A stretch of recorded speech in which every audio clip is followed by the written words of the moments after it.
Hello বন্ধুরা, এই তোমাদের পায়েল 3 তোমরা নিশ্চয়ই দেখেছো আগের ভিডিওটি। এটি তোমাদের পায়েল 3 ভিডিও।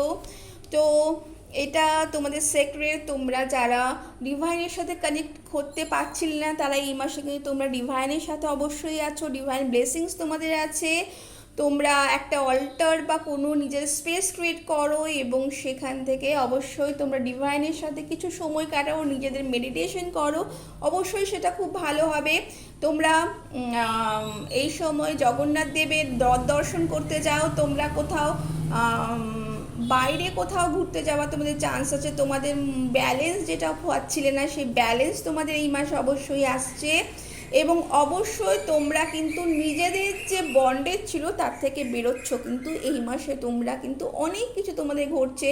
তোমরা কিন্তু অনেক রিলিফ পাচ্ছ। যে প্রবলেমসগুলো, হেলথ ইস্যুস বা ফিনান্সিয়াল ইস্যুস ছিল তার থেকে কিন্তু এই মাসে তোমাদের কিন্তু অনেক রিলিফ আসছে।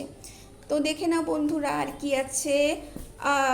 দেখো, গুড ফিনান্সিয়াল, তোমাদের বলেছিলাম ফিনান্সিয়াল প্রবলেম, যাদের ফিনান্সিয়াল প্রবলেম মধ্যে ছিল তারা অবশ্যই এই মাসে ফিনান্সিয়াল প্রবলেম কিন্তু তোমাদের সলভ হতে চলেছে। New job opportunity, new career opportunity তোমাদের মধ্যে আসতে চলেছে। গ্র্যাব করো সেটাকে, চিন্তা ভাবনা করো। অবশ্যই যদি কেউ ইনভেস্টমেন্ট করতে চেয়েছে তারা কিন্তু ইনভেস্টমেন্ট এই মাসে করতে পারো।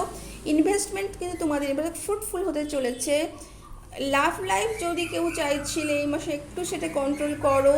নিজেদের রিলেটিভসদের যদি কেউ কিছু বলে সেইটা কিন্তু মনে দেবে না। এবং অবশ্যই নিজেদের হার্ট ব্রেকিং করতে দিও না। তোমরা নিজেদের কিন্তু প্রোটেক্ট রাখো, সেলফ লাভে থাকো, অবশ্যই সব কিছু ভালো হবে। সেলফ লাভ বলার কথাই তোমরা এই মাসে কিন্তু তোমাদের পার্টনারশিপের কোনো ভালো কাজ করতে চলেছে। দেখো, সেলফ লাভ বলছিলাম, দেখো লাভ কার্ড এসেছে, 2 অফ কাপস, এটা লাভের কথা বলে। পার্টনারের সাথে, জীবনসঙ্গীর সাথে, বন্ধুদের সাথে খুব ভালো সময় কাটাতে চলেছ। এবং নিজেদেরকে একটুখানি যদি ধরে রাখো, নিজেদেরকে যদি একটুখানি ভেবেচিন্তে কাজ করো, অবশ্যই তোমাদের সামনের দিন নিজের রিলেশনশিপ, হারমোনি, ব্যালেন্স সব কিছুই ভালো হতে চলেছে। তো দেখে নাও বন্ধুরা, এই মাসে কেউ অবশ্যই বিয়ের জন্য কোনো ইনভিটেশন পেতে চলেছ, কোনো বিয়ে অ্যাটেন্ড করতে চলেছ, কিংবা নিজেদের বিয়ের জন্য কথাবার্তা চলতে চলেছে, ফাইনালাইজ হতে চলেছে। তো বন্ধুরা, এই ছিল তোমাদের রিডিং। যদি ভালো লাগে অবশ্যই একটি লাইক এবং সাবস্ক্রাইব অবশ্যই করবে। বন্ধুরা, কমেন্ট করে জানাতে ভুলবে না তোমাদের এই রিডিং কেমন লাগলো। রাধে কৃষ্ণা।